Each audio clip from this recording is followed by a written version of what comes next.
C'était un dimanche, jour de Pâques. Il faisait beau.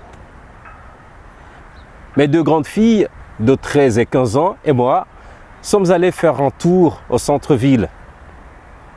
Chacune des filles tenait un paquet contenant quelques dizaines de beignets. Les friandises étaient destinées aux enfants de la rue. Au début, les filles se sont prêtées au jeu avec beaucoup d'enthousiasme.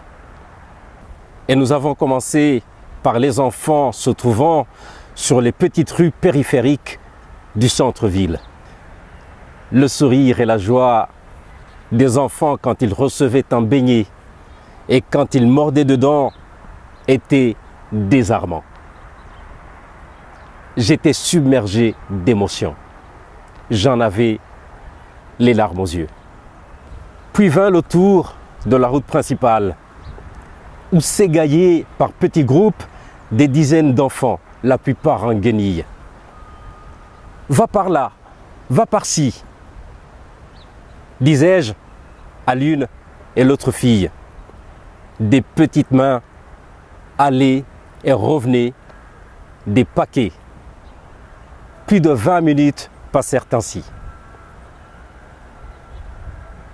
Mais il restait encore des beignets. Nous avons alors décidé d'aller au marché. Là-bas, des enfants s'y retrouvent pour tenter de trouver des paquets à porter sur la tête contre une petite rétribution.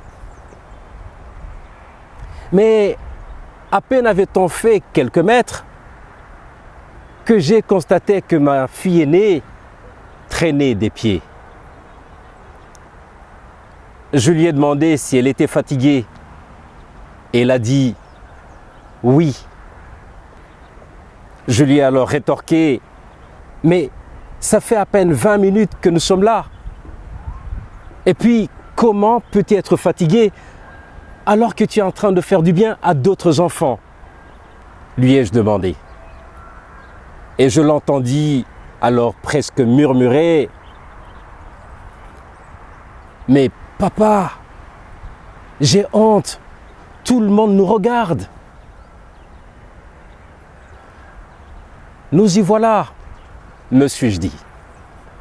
Et à vrai dire, c'est comme si j'attendais ce moment-là. On s'est alors arrêté et je lui ai dit,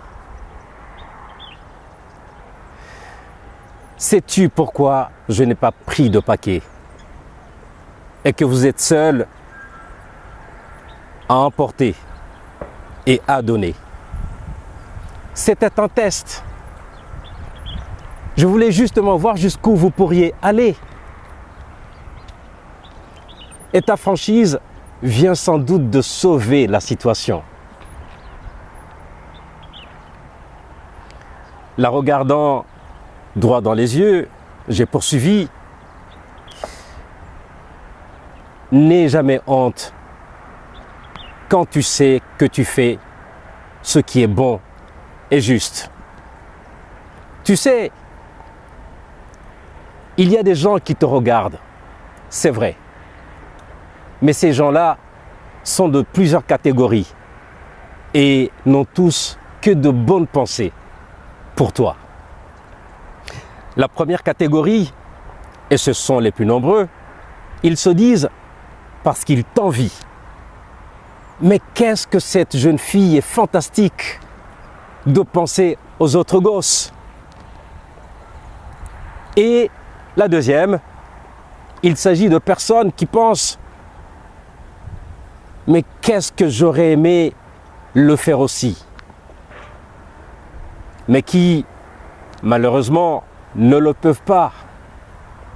Et la troisième, il s'agit de gens qui prennent exemple sur toi et qui s'en veulent et se disent « Mais nous aussi, on aurait pu le faire. » Et qui pourrait effectivement le faire et faire même mieux demain, grâce à toi, parce que tu leur as montré le bon exemple.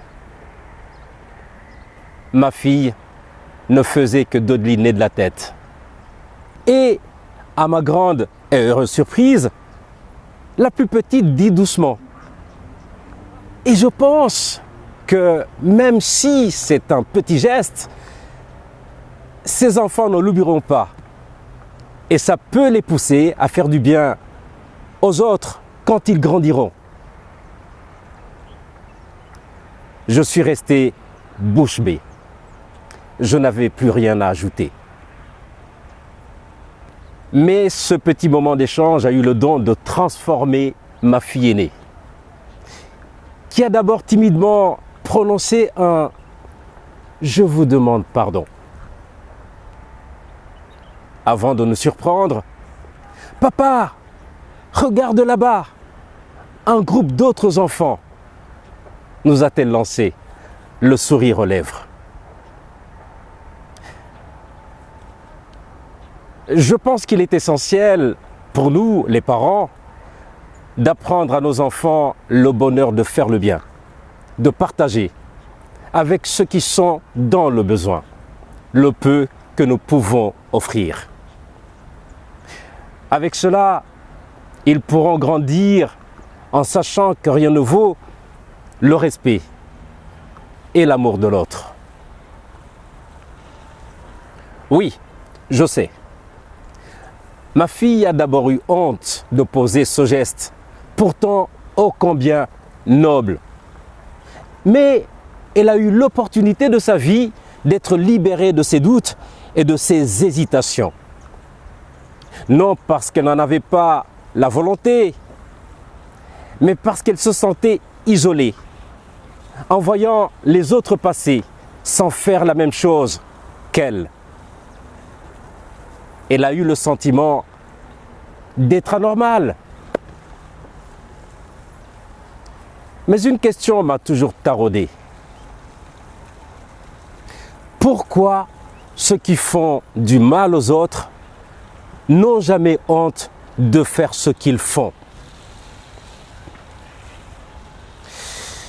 Et je pense que la meilleure réponse serait seul le bien vaincra le mal. Surtout si nos enfants l'apprennent assez tôt.